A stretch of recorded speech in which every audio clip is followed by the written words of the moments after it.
Digital sans frontières. Voici 4 domaines dans lesquels l'IA ne remplacera jamais l'humain, ou en tout cas, pour l'instant, il y a très peu de chance.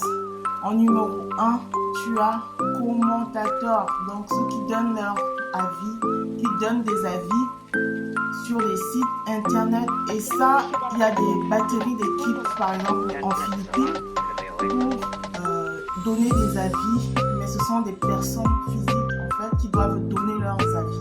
Donc l'IA pour l'instant ne pourra jamais remplacer ce type d'utilisateur. En numéro 2, tu as tout ce qui est community manager, ça rejoint un petit peu commentateur, mais là c'est plus dans le sens de modérateur, parce qu'il faut surveiller, il y a du monitoring de ce qui se passe, de l'activité qui est menée sur des sites.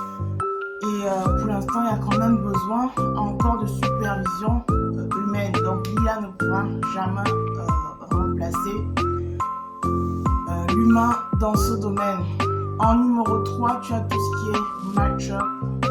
C'est pareil. L'IA n'est pas prêt de remplacer l'humain parce qu'il faut récolter, en gros, recouper, analyser. Une partie peut être déléguée, peut être faite, réalisée par l'IA, mais il y aura toujours besoin d'une supervision humaine pour consolider et finaliser. Et en dernier lieu, je vais citer ici tout ce qui est hotline.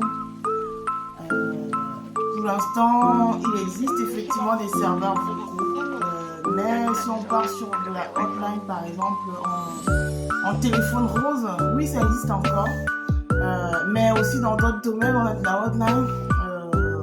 Et là, dans d'autres domaines, dans certains domaines, effectivement, l'IA a déjà posé sa signature quand on a effectivement un ensemble de réponses et de questions prédéfinies.